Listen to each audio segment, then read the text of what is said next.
As the Senate continues its first steps in ending the government shutdown, Senate Minority Leader Schumer continues to face mutiny. New York Governor Kathy Hochul announces Mayor-elect Mamdani won't be getting the free stuff he ran on, and President Trump's interview with Laura Ingraham stirs up controversy over college students from China. I'm Tony Kinnett, host of the Daily Signal's Tony Kinnett Cast, syndicated nationally at 7 p.m. Eastern. It is Tuesday, November 11th, Veterans Day 2025. This is the Daily Signal's top news in 10. As the Senate continues with a series of procedural votes to pass a continuing resolution that ends the government shutdown, several of the 8 Democrats who broke rank Sunday evening voting against Chuck Schumer to advance an end to the Democrats' government shutdown are criticizing Chuck Schumer and announcing that they ended the government shutdown because they considered it a failure to keep the government closed when Americans needed it open. Democrat Senator Dick Durbin of Illinois on this. Many of my friends are unhappy. They think we should have kept our government closed indefinitely to protest the policies of the Trump administration. I share their opinions of this administration, but cannot accept a strategy which wages political battle at the expense of my neighbor's paycheck or the food for his children. Mr. President, I yield the floor.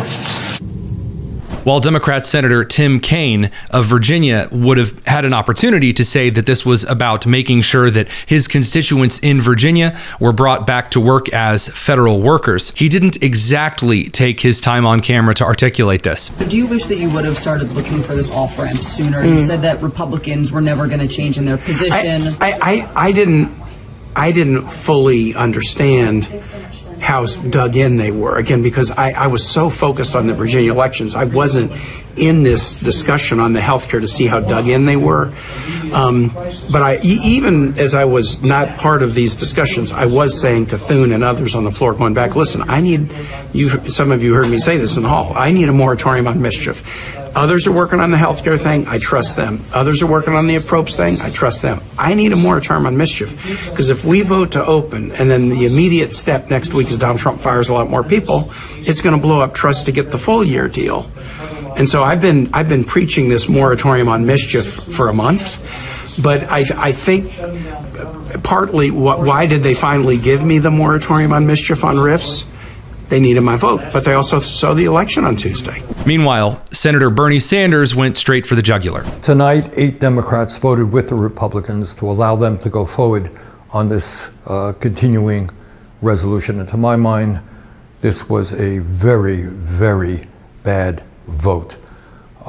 What it does, first of all, is it raises healthcare premiums for over 20 million Americans by doubling, and in some cases tripling or quadrupling. People can't afford that when we are already paying the highest prices in the world for healthcare. Number 2, it paves the way for 15 million people to be thrown off of Medicaid and the Affordable Care Act. Studies show that will mean that some 50,000 Americans will die every year unnecessarily.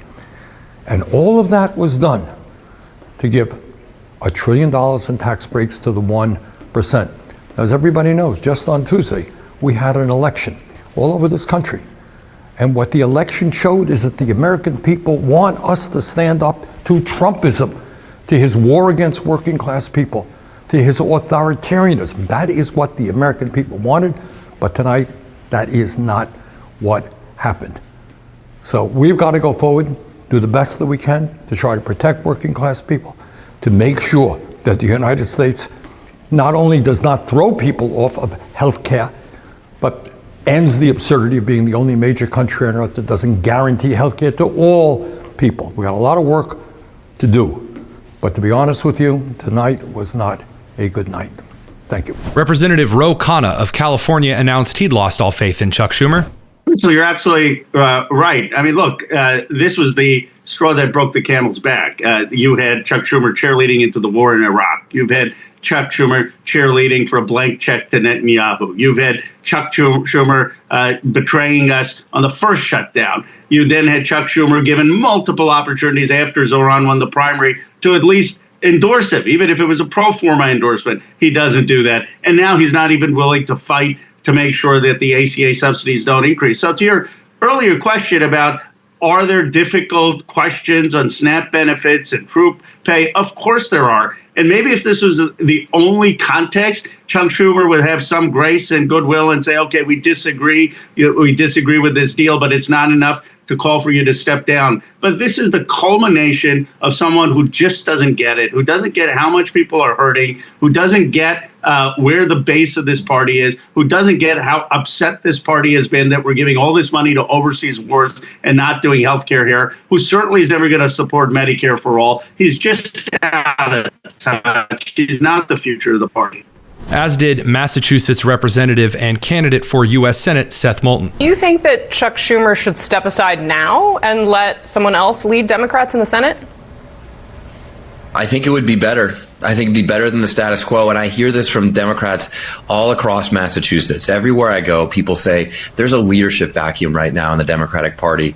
We need new leadership. We've got to stop protecting this establishment status quo that's gotten us a second term of Donald Trump. As for Senate Minority Leader Chuck Schumer, he is still attempting to post his way through it, putting up videos calling the Republicans evil and a party attempting to starve children. In another act of brazen cruelty, the Trump administration is going to the Supreme Court again to prevent hungry kids from getting fed. And instead of just feeding these hungry children, hungry veterans, hungry senior citizens, they're going to court again to ask the courts to prevent them from being forced to do this. The cruelty of this administration is endless. Meanwhile, despite promises from freezing rent to free bus rides to state-run grocery stores, all of the promises that helped get Zoran Mamdani, the young progressive Democrat elected in New York City, New York Governor and Democrat Kathy Hochul announced yesterday that she wouldn't be giving Zoran Mamdani a lot of the free stuff he had campaigned on. Well, I guess I'm from Buffalo. We don't put up with a lot of crap. So I just want to set the stage that, you know, you look at the history of people who've run multi-million-dollar ad campaigns to try and get me to change my position. I don't change my position. So I just want to put it out there. I respect people's opinions. I respect the proper place to convey them. And so I've said to people, I hear you. And that was important. But also, there's a time and place. And so that's all on that. No, I've had conversations on this trip, but many conversations, I'd say over the summer and the fall, that were important, that led to an understanding of what's in the realm of possibility, shared ambitions, but what is doable is the question. And so, no, we're aligned on so many of these issues. You know, I've made it clear where I have strong disagreements with issues that really do not pertain to, you know, the governance of New York City. I've said you need to get a police commissioner that people trust, who has a record of accomplishment to keep the trajectory that we're on right now, which is crime is going down. Crime is going down significantly. You don't say mission accomplished, but that is a great trend. So him agreeing with that assessment, that recommendation to keep Jessica Tisch, was an important statement on many fronts. So I'm looking forward to, you know, having our teams keep a lot of conversations with our teams. We said we'd be talking, you know, actually I'm meeting him very soon to talk about our response if there is a surge of ICE agents and National Guard that do come, perhaps after his inauguration, and how we can be proactive in preventing that from happening. And that's the state I'm in right now, prevent that from happening. So we've had a lot of conversations. So no, I think there's a mutual respect. And that's going to, I think, only grow deeper. And finally, an interview last night between President Donald Trump and Fox News' Laura Ingraham has stirred up quite a bit of conversation. It began with the president praising his administration's tariff policy. But even with interest rates up, the economy is the strongest it's ever been. You know, you asked me, just to go back to the beginning of your question, you talked about prices. We're down on energy. We're down on interest rate. You know, interest rates are down despite the Fed. Now, if we had a normal person at the Fed, would have really low interest rates, and we will soon have that. We'll have somebody that's... Then why are people saying they're anxious about the economy? Why are they saying that? I don't know that they are saying. I think polls are fake. We have the greatest economy we've ever had. We have We will have over $20 trillion come into our economy, and it's largely because of my election, but it's also largely because of tariffs. Then the president drew a fair bit of concern when pressed by Laura Ingraham over his deal with Xi of Beijing to allow 600,000 Chinese students to come study in the United States. In my first term, I took in hundreds of billions of tariffs. I put tariffs on China very early. Then when we got hit with COVID, we fought that. We did a very good job, but that was COVID. It came from a certain place in China. Right. You remember? Another great gift from China. That was another little gift we got. But look, I get along great with President Xi. I get along great with China.